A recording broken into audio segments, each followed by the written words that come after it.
Bonjour, je suis Marie McKendrew, professeure à l'Université de Montréal. Depuis plus de 30 ans, je travaille sur l'intégration scolaire des élèves issus de l'immigration, plus particulièrement leur réussite scolaire. J'ai dirigé, entre autres, la chaire de recherche du Canada sur l'éducation et les rapports ethniques, et je suis encore la directrice du groupe de recherche Immigration, équité et scolarisation. C'est donc avec enthousiasme que j'ai accepté de contribuer au Fonds 1804 pour la persévérance scolaire et de témoigner dans ce bref message des motifs qui ont été à l'origine de ma décision et qui, à mon avis, devraient également inciter bien d'autres personnes à s'impliquer. Alors, je pense que personne ne doute que la réussite scolaire, c'est vraiment un enjeu central au Québec de nos jours. Et je dirais que c'est encore plus important quand on est issu de l'immigration. On sait que pour les parents immigrants, c'est souvent la réussite des enfants qui permet de dire qu'on a réussi l'intégration dans le nouveau pays.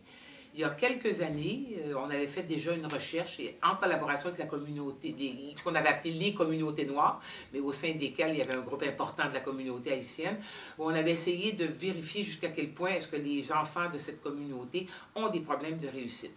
Et malheureusement, on avait dû conclure que si beaucoup de jeunes Haïtiens réussissent très bien, il y avait quand même une surreprésentation de la communauté haïtienne parmi les jeunes qui ne terminaient pas leur secondaire. Et on avait proposé une série de pistes, mais ce qui me réjouit beaucoup aujourd'hui, c'est de voir que c'est la communauté elle-même qui a décidé de prendre une initiative pour améliorer la persévérance scolaire chez les jeunes de la communauté. Bien sûr, beaucoup des pistes portent sur ce que le ministère ou les commissions scolaires pourraient faire de mieux, et je pense qu'il y a encore de l'amélioration à faire de ce côté-là aussi, mais c'est très rafraîchissant de voir qu'au lieu de reporter toute la responsabilité sur le gouvernement, un groupe de citoyens concernés décide de créer une fondation. Du point de vue de la communauté haïtienne, c'est aussi très intéressant parce qu'on a souvent tendance à penser la communauté comme étant soit des intellectuels comme Dany Laferrière ou alors des gangs de rue.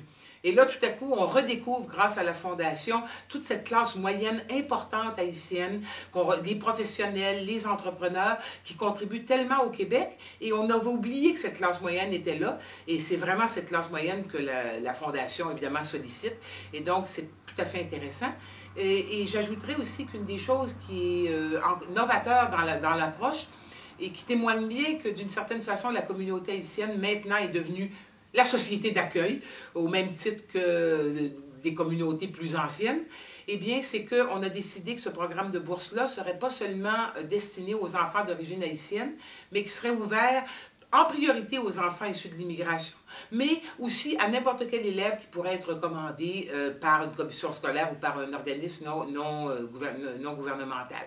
Alors, il y a quelque chose là-dedans qui nous dit que la communauté non seulement se mobilise pour aider ses propres jeunes, mais elle devient aussi partie prenante de toute la bataille qui est menée au Québec actuellement pour améliorer la persévérance scolaire en général. Et ça, je pense que c'est très positif parce que ça amène à dire à d'autres personnes qui voudraient donner, oui, donner pour aider une communauté dont les jeunes, à cause de circonstances migratoires ou de circonstances économiques, rencontrent peut-être plus d'obstacles que d'autres, mais donner aussi parce que votre contribution va aider en général à l'amélioration de la persévérance scolaire au Québec, qui est vraiment un de nos objectifs les plus importants comme société.